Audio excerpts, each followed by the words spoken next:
નમસ્કાર મિત્રો, અહીંયા બરાબર ધ્યાન આપો। આજે એક આપણે રાસાયણિક ગતિકીની અંદર એક પારિભાષિક શબ્દ વેગ અચળાંકનો એકમ, એ પહેલા આ બધા શબ્દોનું સ્પષ્ટ અર્થઘટન ફરીથી આપણે સમજી લઈએ કે એક વ્યાપક સમીકરણ આપણે લખીશું। વ્યાપક સમીકરણ કે એના એ મોલ અને બી ના બી મોલ વચ્ચે પ્રક્રિયા થાય છે। મિત્ર, નિપજો ગમે તે બને, કારણ કે વેગ નિયમ એટલે જ વેગ વિકલન નિયમ, એટલે જ વેગ રજૂઆત। વેગ નિયમ પ્રક્રિયાનો વેગ માત્ર પ્રક્રિયકોના સંદર્ભમાં જ બતાવે છે। પ્રક્રિયાનો વેગ એ પ્રક્રિયકોની સાપેક્ષે જ બતાવવામાં આવે તો તેને વિકલન વેગ નિયમ તરીકે ઓળખવામાં આવે છે। આનો વેગ બરાબર કે a⁻x b⁻y। મિત્રો, આપણું એક સમીકરણ હતું r → p, પ્રક્રિયકોમાંથી નિપજો બને। આનો વેગ આપણે લખતા હતા dr/dt, પણ minus is equal to dp/dt, પણ પ્લસ લખતા હતા। પરંતુ જો વિકલન વેગ નિયમ લખવો હોય, વેગ રજૂઆત લખવી હોય, તો નિપજોના સંદર્ભમાં વેગ રજૂઆત લખવામાં આવતી નથી। એટલે કે p⁻x। મિત્રો, આ મેં નિપજોના સંદર્ભમાં લખ્યું, તો નિપજોના સંદર્ભમાં લખવામાં આવતી નથી। કોઈ પણ રાસાયણિક પ્રક્રિયાનો વેગ એ તેની સાંદ્રતાના સમપ્રમાણમાં હોય છે। જો મારે સાંદ્રતાનું ચિહ્ન દૂર કરવું હોય તો વેગ બરાબર અચળાંક કે મૂકવો પડે, જ્યાં કે ને શું કહેવામાં આવે છે? વેગ અચળાંક તરીકે ઓળખવામાં આવે। આ પ્રક્રિયાના સંદર્ભમાં જો મારે વેગ લખવો હોય તો વેગ શાબ્દિક ભાષામાં થયું, આ સાંકેતિક પરિભાષામાં થયું, પરંતુ કોનો વેગ? પ્રક્રિયકોની સાપેક્ષે, નિપજોની સાપેક્ષે। તો અહીંયા નિપજોની સાંદ્રતા ન લખાય મિત્રો, કે કોની સાંદ્રતા? r⁻x। આપણે લખવાની પ્રથા છે મિત્રો। આપણને વેગ સૂચવે, આ વેગ કોના સંદર્ભમાં? પ્રક્રિયકોના સંદર્ભમાં વેગ સૂચવે। આ કોના સંદર્ભમાં? નિપજોના સંદર્ભમાં। બરાબર સમજી લેજો। હવે નિપજોના સંદર્ભમાં વેગ આપ્યો, આ સાંકેતિક પરિભાષા છે, આ શાબ્દિક ભાષા છે, પરંતુ વેગ હંમેશા પ્રક્રિયકોની સાંદ્રતા ઉપર જ આધાર રાખે, પ્રક્રિયકોની સાંદ્રતાના સમપ્રમાણમાં। એટલે ડાબી બાજુના જે પદ છે એ પદ હંમેશા પ્રક્રિયકોના જ લખાય, નિપજોના લખાય નહીં। એટલે આ સમીકરણમાં વેગ એના સંદર્ભમાં પણ લખી શકાય, બીના સંદર્ભમાં પણ લખી શકાય। નિપજો આપી નથી એટલે નિપજોના સંદર્ભમાં ન લખાય। ટૂંકમાં વેગ ની ડાબી બાજુ રહેલા પદોમાં માત્ર ને માત્ર પ્રક્રિયકોની સાંદ્રતા જ આવી જોઈએ, નિપજોની સાંદ્રતા ન લખાય। હવે મિત્રો, અગત્યનું છે, એ અને બી એ પ્રક્રિયકોના મોલ બતાવે છે, પરંતુ એ સંકેત અહીંયા નથી। એની x ઘાત છે, બી ની y ઘાત છે। મિત્રો, એના સંદર્ભમાં પ્રક્રિયાનો ક્રમ x થશે અને બી ના સંદર્ભમાં પ્રક્રિયાનો ક્રમ y થશે। કુલ ક્રમ જો લખવો હોય તો x + y લખાય અને એ આપણને પૂર્ણાંક મળે। પ્રક્રિયાનો ક્રમ 0 પણ હોઈ શકે, 1 પણ હોઈ શકે, 3 પણ હોઈ શકે, પૂર્ણાંક પણ હોઈ શકે, અપૂર્ણાંક પણ હોઈ શકે મિત્રો,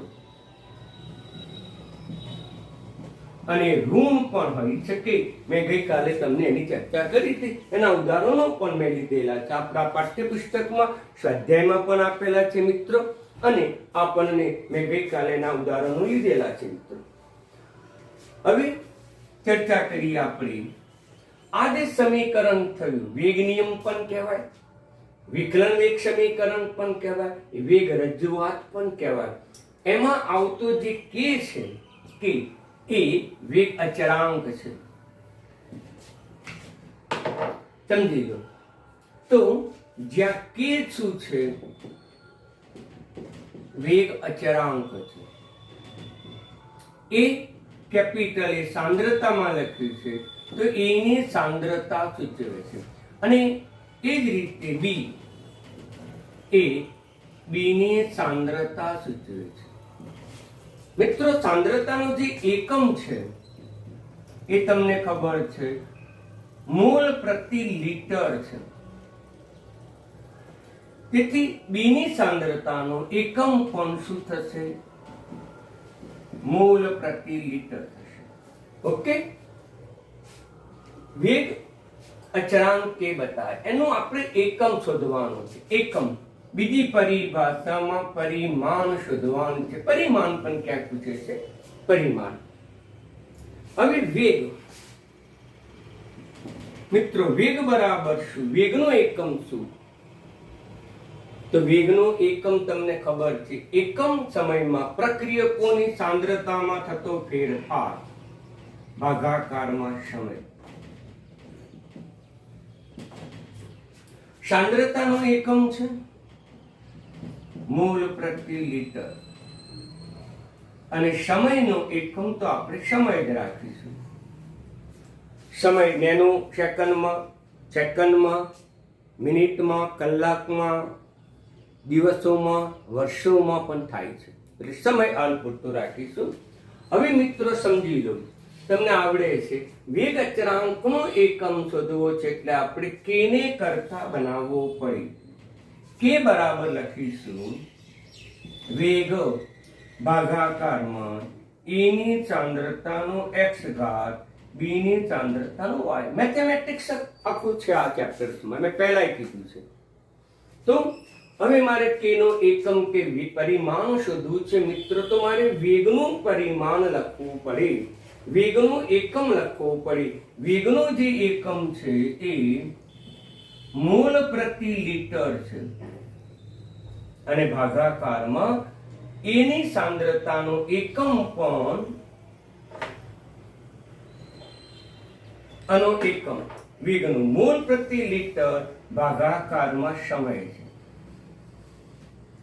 હવે એની એકમ પણ મોલ પ્રતિ લિટર જ છે, એની x ઘાત. બીનો એકમ પણ, સાંદ્રતાનો એકમ પણ મોલ પ્રતિ લિટર છે, એની y ઘાત.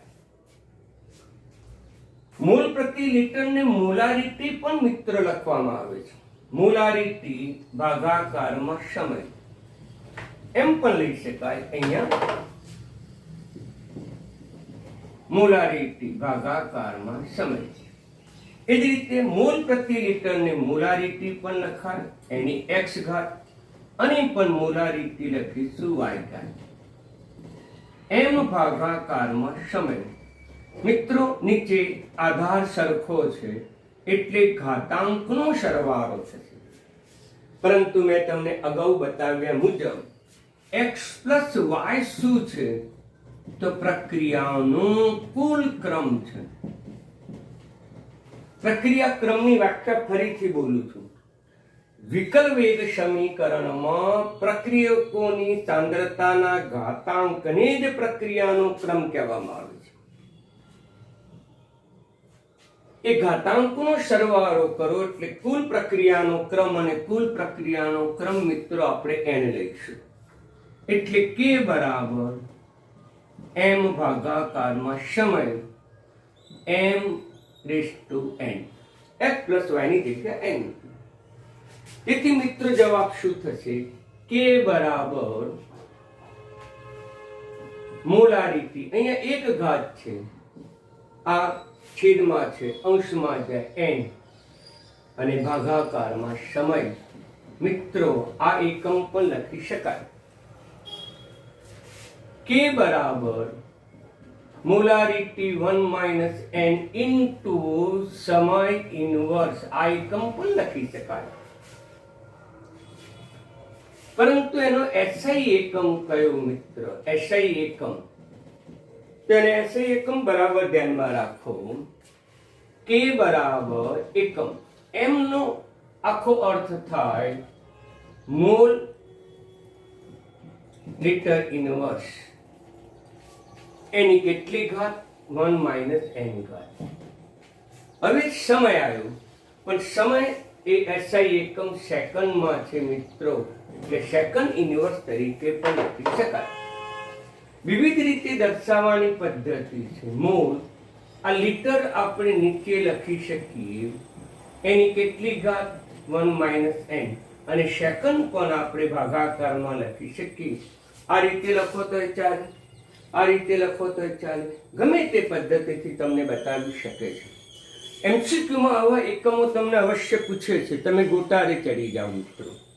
હવે આનો એકમ આપણે બીજી રીતે પણ લખી શકીએ. લિટર આપણે ઉપર લઈ જઈએ, મોલ આપણે નીચે લઈ જઈએ, તો પછી ઘાતાંકની પણ અદલ બદલ થાય સેકન્ડ. આવો જવાબ પણ પૂછેલા છે. જે કે તમને ગણિતનું અથવા તો ફિઝિક્સના એકમો બરાબર ખ્યાલ છે, એટલે રૂપાંતરિત એકમો છે આ બધા. આ એમનું મેં અર્થઘટન લખ્યું, રૂપાંતરિત લખ્યું, આ પણ મેં રૂપાંતરિત લખ્યું મિત્રો, પણ બરાબર ધ્યાનમાં રાખજો. સામાન્ય રીતે એસઆઈ એકમ પૂછે તો આ સેન્સમાં જ વધારે અર્થઘટન કરવામાં આવે છે. સમજી લો મિત્રો. હવે આમ વેગ અચળાંકનો એકમ શું આવશે? આ પણ લખાય, આ પણ લખાય, આ પણ લખાય. જે સેન્સમાં લખવો હોય તે સેન્સમાં આપણે લખી શકાય. પણ વેગ અચળાંકનો એકમ મેળવવાનો પ્રશ્ન 2 ગુણનો પૂછે તો તમને અવશ્ય રીતે આવડવો જોઈએ. ફરીથી જોવો, સમજો, સરળ છે કે એક વ્યાપક સમીકરણ લીધેલું છે. એના એ મોલ બીના બી મોલ વચ્ચે પ્રક્રિયાથી નિપજો બને છે. પરંતુ આપણે વિકલ વેગ સમીકરણ લખીએ છીએ, વિકલન વેગ સમીકરણ. અને વિકલન વેગ સમીકરણમાં પ્રક્રિયાનો વેગ પ્રક્રિયકોના સંદર્ભમાં જ બતાવવામાં આવે. નિપજો સાથે વેગની કોઈ સંબંધ નથી મિત્રો, પરંતુ એની સંજ્ઞા સાથે સંબંધ છે. યાદ રાખજો, નિપજોના સંદર્ભમાં વેગ લખી શકાય, પણ નિપજોની સાંદ્રતા ના લખી શકાય. તો આ વેગમાં કે નું આપણે મૂલ્ય શોધવું છે અચળાંકનું, તો પછી વેગનો એકમ આપણને ખબર હોવી જોઈએ. એ સાંદ્રતા છે એનો એકમ ખબર હોવી જોઈએ, બી પણ સાંદ્રતા છે એનો એકમ પણ ખબર હોવી જોઈએ. સાંદ્રતાની જે ઘાત લખી છે એ ઘાત શું સૂચવે છે? પ્રક્રિયાનો ક્રમ સૂચવે છે. એ પ્રક્રિયાનો ક્રમ કઈ રીતે નક્કી કરવાનો હવે પછીના દાખલામાં સમજાવી. આપણે સમીકરણ લખવું છે, ઉપર XY લખી નાખવાનું, જેને આ મોલ સાથે કોઈ સંબંધ નથી મિત્રો, મોલથી સ્વતંત્ર છે. બધા જ એકમો મૂકી દીધા, સાદું રૂપ પણ તમને આવડે તો આપણને એસઆઈ એકમ આપણને સરળતાથી પ્રાપ્ત થયો મિત્રો. એટલે મેથેમેટિકલ સ્ટેપ જ છે, યાદ રાખો. પણ સમીકરણ તમે આ લઈને, એ સિવાયનું પણ સમીકરણ લઈને પણ જો તમે કે નો એકમ શોધો મિત્રો, તો પણ આનો આ જવાબ આવે, બીજો કોઈ જ જવાબ ના આવે. હવે આપણે ચર્ચા કરી અગત્યની, તો કે પ્રક્રિયાનો ક્રમ વેરી મોસ્ટ ઇમ્પોર્ટન્ટ એમસીક્યુ છે બધા. પ્રક્રિયાનો ક્રમ યાની કે n, અને એ વખતે વેગ અચળાંક k નો એકમ. વેગ અચળાંક k નો એકમ. તો પહેલો તો લઈએ પ્રક્રિયાનો ક્રમ. પ્રક્રિયાનો ક્રમ 0 લઈએ તો n બરાબર 0 થશે, એટલે સરવાળો 0 થશે મિત્રો. એસઆઈ એકમમાં n ની કિંમત મૂકી દો. આમાં તમે એસઆઈ એકમમાં n ની કિંમત મૂકશો એટલે સીધો જવાબ આવી જશે. તો વેગ અચળાંક k કયો છે? મોલ પ્રતિ લિટર. n ની કિંમત 0 મૂકીશું એટલે 1 માઇનસ 0 સેકન્ડ ઇનવર્સ. એટલે આનો જવાબ તમે આ રીતે પણ આપી શકો, મોલ પ્રતિ લિટર ઇન્ટુ સેકન્ડ ઇનવર્સ મિત્રો. આવું પણ તમે લખી શકો, અથવા તો મોલારિટી સેકન્ડ ઇનવર્સ. આ એનો એકમ થયો. શૂન્ય ક્રમની પ્રક્રિયાનો વેગ અચળાંક કે, શૂન્ય ક્રમની પ્રક્રિયાનો વેગ અચળાંક કે, એનું આ સૂત્ર થયું. તમે તમારી પરિભાષામાં પણ લખી શકો. હવે કોને કહેવાય? તો કે બરાબર, મારી ભૂલ થઈ, વેગ બરાબર કે આર, એની શૂન્ય ઘાત હોય તો એ શૂન્ય ક્રમની પ્રક્રિયા કહીશું. કારણ કે આપણું વ્યાપક જે સમીકરણ શીખવાડ્યું છે એ પ્રક્રિયકોમાંથી નિપજો બને આ વ્યાપક સમીકરણ છે. પરીક્ષામાં પૂછાયેલું છે કે શૂન્ય ક્રમની પ્રક્રિયાના વેગ અચળાંકનો એકમ કયો? તો આ થશે. હવે આપણે લઈએ વેગ બરાબર કે આર ની એક ઘાત, એટલે અહીંયા ક્રમ થયો 1, એટલે n ની કિંમત પણ 1 થઈ. મિત્રો અહીંયા n ની કિંમત તમે મૂકી દો. કોઈ પણ પ્રક્રિયા ક્રમનો એકમ નક્કી કરવાનો પ્રશ્ન MCQ પૂછાય છે મિત્રો, તો પ્રક્રિયા ક્રમનો એકમ પૂછે તો તમારે વેગ અચળાંક નું આ સૂત્ર યાદ રાખવાનું. કઈ રીતે મેળવ્યું એ પણ મેં તમને સાબિત કરીને બતાવ્યું. હવે આમાં n ની કિંમત મૂકવાની, એટલે n ની કિંમત થઈ જશે 1, એટલે મોલ પ્રતિ લિટર 1 - 1 સેકન્ડ ઇનવર્સ, અથવા મિત્રો 1 - 1 એટલે 0, કોઈ પણની શૂન્ય ઘાત એટલે 1 થશે, માટે આનો એકમ સેકન્ડ ઇનવર્સ થશે. કોઈ પણ રાસાયણિક પ્રક્રિયાના વેગ અચળાંક k નું મૂલ્ય સેકન્ડ ઇનવર્સ આપે તો સમજી લેવાનું પ્રથમ ક્રમની પ્રક્રિયા છે. કોઈ પણ રાસાયણિક પ્રક્રિયાના વેગ અચળાંક k નું કિંમત મોલારિટી સેકન્ડ ઇનવર્સ આપે તો આંખો બંધ કરીને લખી નાખવાની શૂન્ય ક્રમની પ્રક્રિયા.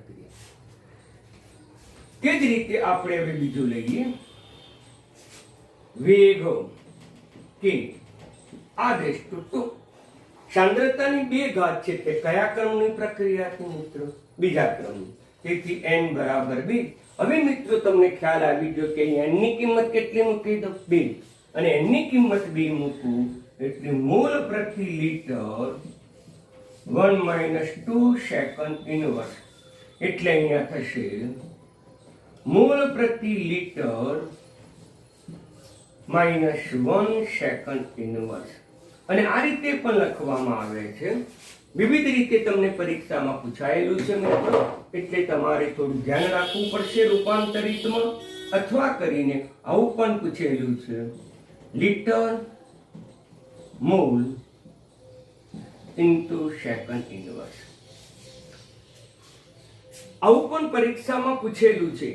દ્વિતીય ક્રમની પ્રક્રિયાના ઘણા પ્રશ્નો પૂછાયેલા છે. દ્વિતીય ક્રમની પ્રક્રિયાના વેગ અચળાંક k નું મૂલ્ય શોધો તો અહીંયા થશે litre mall inverse second inverse. મિત્રો આ પણ પૂછ્યું છે.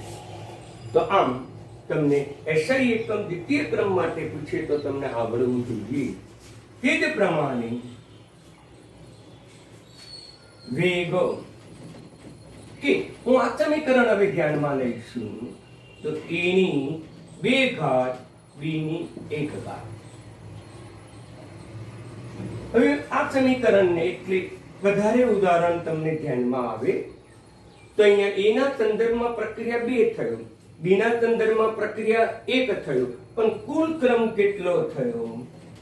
કુલ ક્રમ બરાબર 2 + 1 એટલે 3, તેથી n ની કિંમત 3. હવે આનો વેગ અચળાંક k નો એકમ કયો?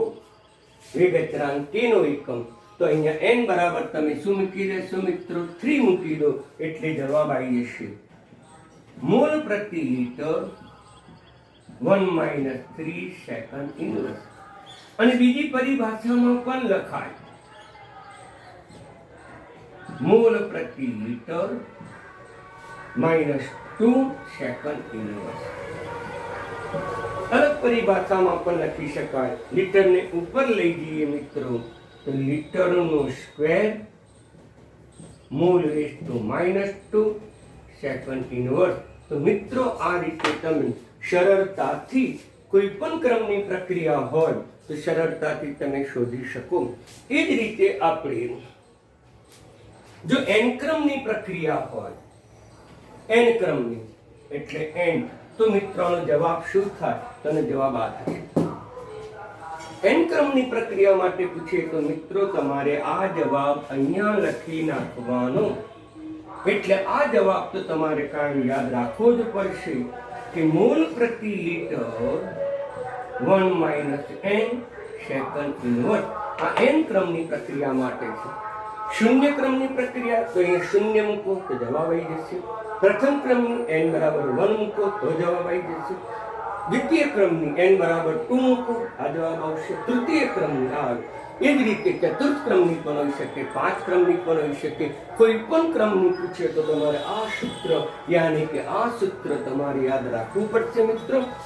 વેગ અચળાંકનો એકમ કઈ રીતે મેળવવાનો મેં તમને સમજાવ્યું. એ ફક્ત મેથેમેટિકલ સ્ટેપ જ છે. આ સમીકરણ લખવાનું, આ વિકલન વેગ સમીકરણ લખવાનું, વેગ રજૂઆત લખવાનું, વેગ નિયમ લખવાનું, બધા એકને એક પારિભાષિક શબ્દો પણ સીધે સીધું વેગ લખી નાખવાનું.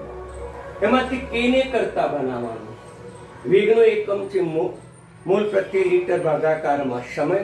અનો એકમ છે મોલ પ્રતિ લીટર, અનો એકમ છે મોલ પ્રતિ લીટર x અને y તો પ્રક્રિયાનો ક્રમ છે જે શૂન્ય પણ હોઈ શકે, 1, 2, 3 પૂર્ણાંક પણ હોઈ શકે, અપૂર્ણાંક પણ હોઈ શકે. મિત્રો સમજાવ્યું છે. અગત્યના MCQ હતા, અગત્યની થિયરી પણ હતી. થિયરીને આધારે તમને પરીક્ષામાં પૂછે, પરંતુ MCQ જો તમારે તૈયાર કરવાના જ છે તો પછી આ એકમ તમારે ધ્યાનમાં રાખવો જ પડશે અને એના આધારે એકમો સરળતાથી નક્કી કરી શકાય મિત્રો.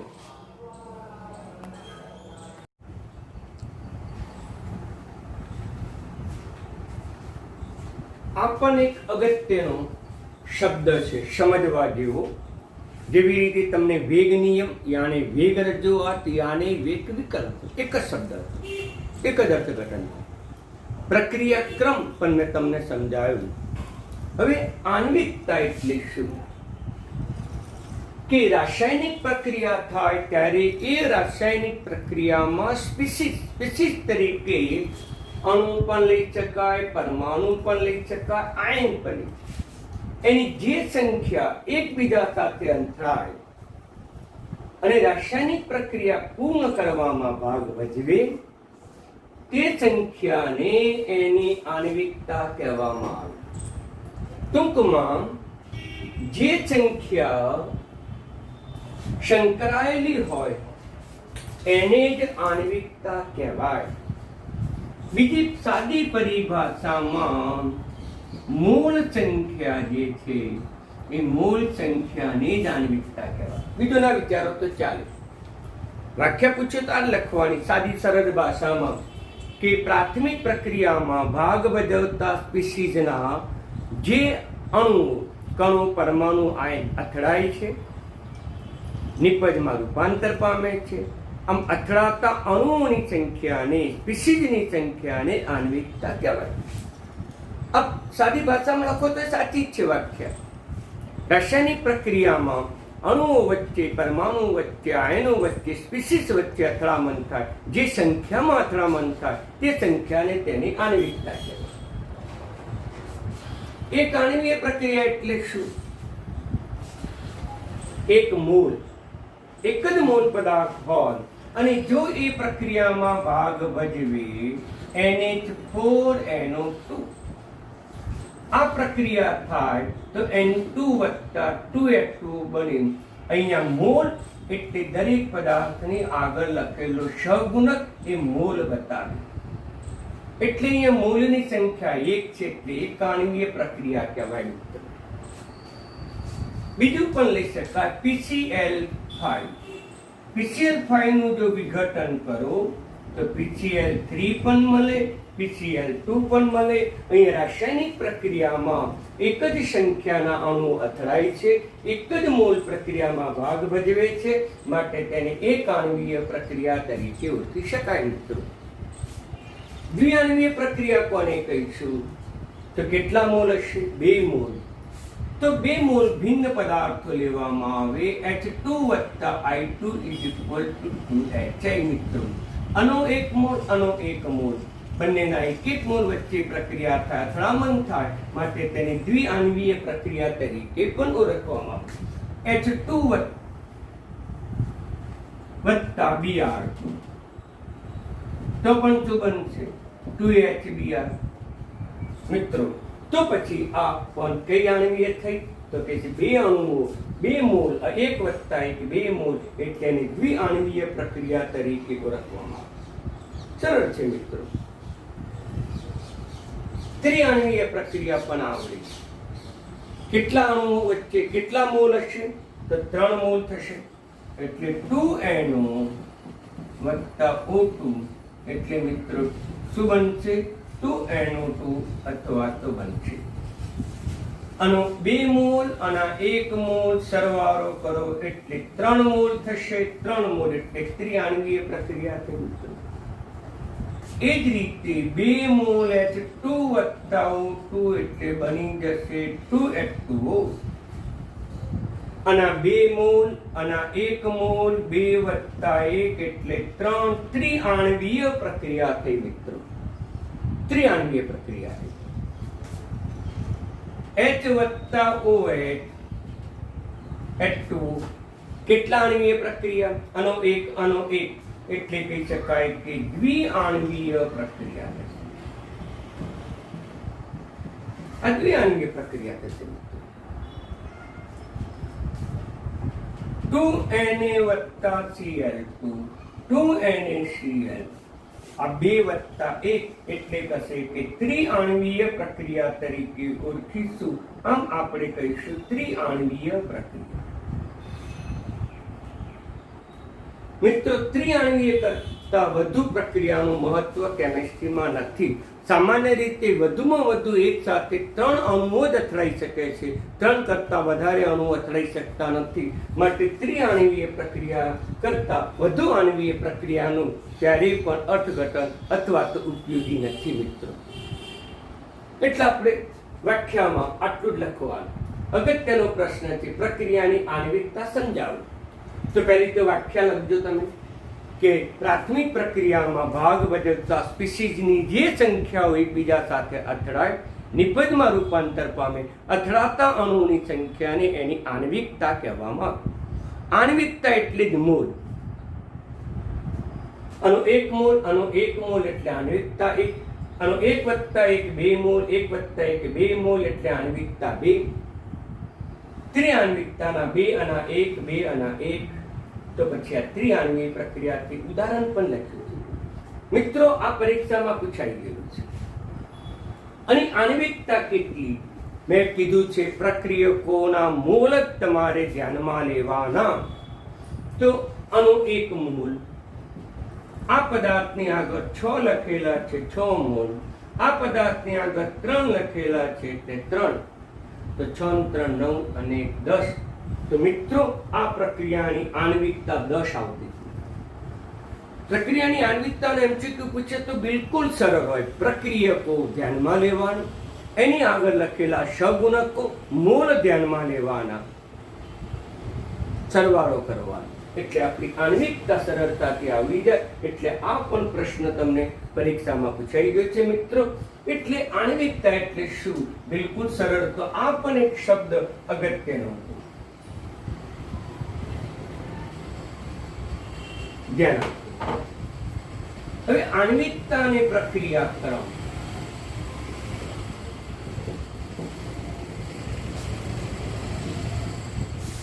બરાબર સમજો, ઇમ્પોર્ટન્ટ છે. આ બંને વચ્ચેની તુલના એ અગત્યની છે. બરાબર સમજી લેજો. રાસાયણિક સમીકરણ લઈએ. A ના A મોલ, B ના B મોલ, C ના C મોલ, D ના D મોલ. આવું ન લખવું હોય ઉદાહરણમાં તો સીધી નિપજો લખી નાખશો તો ચાલે છે. હવે આની આણવિકતા કેટલી મિત્રો? આણવિકતા તો મોલ સંખ્યા. આના કેટલા મોલ? A mall. આના કેટલા મોલ? B mall. તો આની આણવિકતા A પ્લસ B થશે. પરંતુ જો તમને પ્રક્રિયા ક્રમ લખવો હોય તો વેગ નિયમ, વિકલન વેગ નિયમ यानी के समीकरण लखવું પડે મિત્રો. સમીકરણ લખવું પડે તો વેગ બરાબર અચળાંક a લખવાનું એની સાંદ્રતા લખવાની, બીની સાંદ્રતા લખવાની, ઘાત x અને y લખી નાખવાનું, આપણે જાતે જ લખી નાખવાનું. એ ક્રમ આપણે નક્કી કરી શકતા નથી, પ્રાયોગિક રીતે નક્કી થાય અને પ્રાયોગિક રીતે પછી હું એના દાખલા સમજાવી, સરળ છે. તો પછી x + y બરાબર પ્રક્રિયા કરો. આ બંને વચ્ચે આટલો ભેદ છે મિત્રો, સમજી લો, સૂક્ષ્મ ભેદ છે. સાંદ્રતાનો ઘાતાંક એ પ્રક્રિયા ક્રમ બતાવે છે, મોલ સંખ્યાનો સરવાળો એ આણ્વિકતા બતાવે છે. આટલી વસ્તુ ક્લિયર કટ તમે સમજી લો મિત્રો. એટલે આણ્વિકતા બરાબર પ્રક્રિયા ક્રમ હોઈ પણ શકે, આણ્વિકતા અને પ્રક્રિયા ક્રમ સમાન ન પણ હોઈ શકે. આણ્વિકતા અને પ્રક્રિયા ક્રમ સાથે સંબંધ નથી. ક્યારેક આણ્વિકતા અને પ્રક્રિયા ક્રમ સમાન પણ બની શકે છે, ક્યારેક આણ્વિકતા અને પ્રક્રિયા ક્રમ સમાન બનતો પણ નથી. એવું આપણે ઉદાહરણ દ્વારા આપણે સાબિત કરી લઈએ. તો આપણે ઉદાહરણ લઈએ. ઉદાહરણ યાદ રાખવું પડશે. H2 + I2 = 2HI.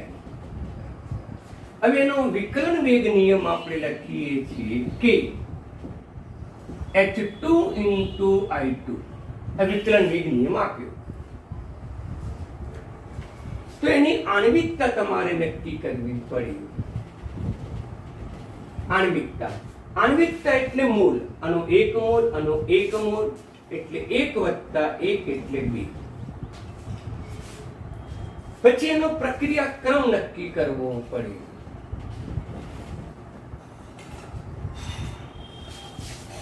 આ સમીકરણ સાથે સરખાવો. A તરીકે H2 છે, B તરીકે I2 છે. આની ઘાત x છે, તો આની ઘાત કેટલી થાય મિત્રો? 1 ઘાત, આની પણ 1 ઘાત. માટે પ્રક્રિયા ક્રમ 1 + 1 = 2. આ સમીકરણ સૂચવે છે કે તેમાં આણ્વિકતા અને પ્રક્રિયા ક્રમ સમાન છે મિત્રો. બીજું સમીકરણ લો. H2 + Br2 = 2HBr. હવે આનો વેગ નિયમ લખવાનો છે. યાને વિકલન વેગ નિયમ, વેગ રજૂઆત અલગ અલગ બોલવાની પ્રથા છે કે H2 × Br2 1/2. યાદ રાખજો, અપૂર્ણાંક વાળું એક જ ઉદાહરણ આપણે ધ્યાનમાં રાખવાનું છે. હવે એની આણ્વિકતા કેટલી? તો આની આગળ 1 મોલ, આની આગળ 1 મોલ, એટલે આણ્વિકતા 1 + 1 = 2.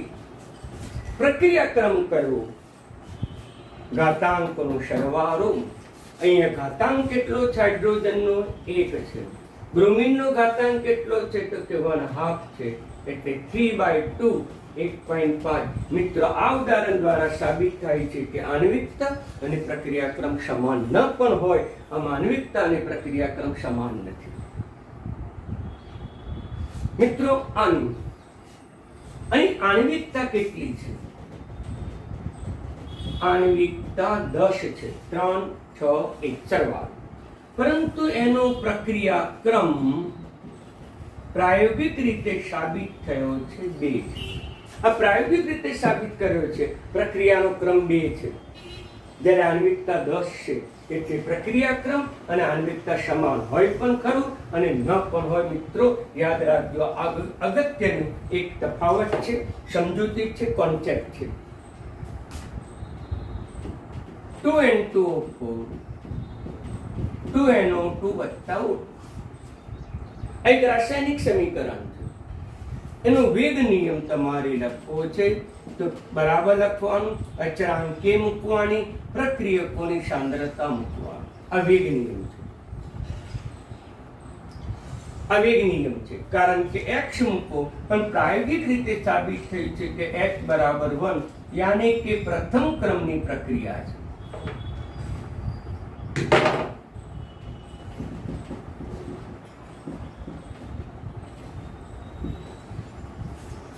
જેને મોલ સાથે સંબંધ નથી. મેં પહેલા વારંવાર બોલું છું પ્રક્રિયકોની સાંદ્રતાને મોલ સાથે આણ્વિકતા સાથે સંબંધ નથી. આનો આણ્વિકતા લઈએ મિત્રો, તો આણ્વિકતા કેટલી છે? 2 આણ્વિકતા છે. મોલ એટલે જ આણ્વિકતા. પણ મિત્રો પ્રક્રિયા ક્રમ કેટલો છે? તો પ્રક્રિયા ક્રમ 1 છે અને 1 ઘાત સાબિત થઈ છે, માટે એનો પ્રક્રિયા ક્રમ 1 છે. આમ આણ્વિકતા અને પ્રક્રિયા ક્રમ વચ્ચે સંબંધ ક્યારેક જોવા પણ મળે, ક્યારેક ન પણ જોવા મળે. આણ્વિકતા એટલે જ મોલ, 1 ને 1 2, 1 ને 1 2 10. પરંતુ પ્રક્રિયા ક્રમ એટલે શું? તમે જે વિકલ્પ એક સમીકરણ લખો છો એમાં જે પ્રક્રિયકોની સાંદ્રતા લખો છો એની જે ઘાત આવે એ ઘાતને આપણે પ્રક્રિયા ક્રમ તરીકે ઓળખીએ છીએ. મિત્રો આટલી વસ્તુ બરાબર ધ્યાનમાં રાખો. તો પછી આણ્વિકતા છે એનું મૂલ્ય 0 કદાપી ન હોઈ શકે, એનું મૂલ્ય ઋણ કદાપી ન હોઈ શકે. એક અગત્યનો તફાવત આ પણ છે. મોલ સંખ્યા 0 હોઈ શકે જ નહીં, મોલ સંખ્યા ઋણ હોઈ શકે જ નહીં, એટલે આણ્વિકતાનું મૂલ્ય 0 કે ઋણ ન હોઈ શકે. જ્યારે પ્રક્રિયા ક્રમનું મૂલ્ય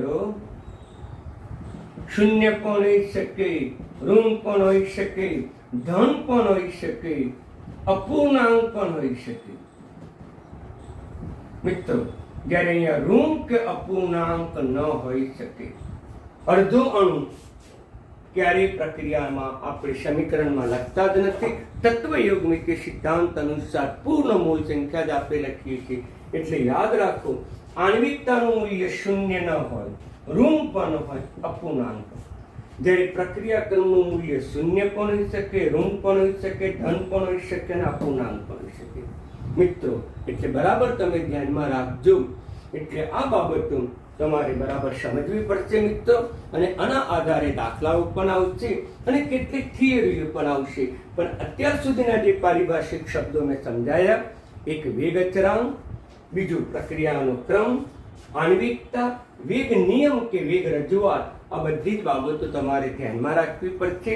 અને એ તમને MCQમાં વધારે પૂછાય છે.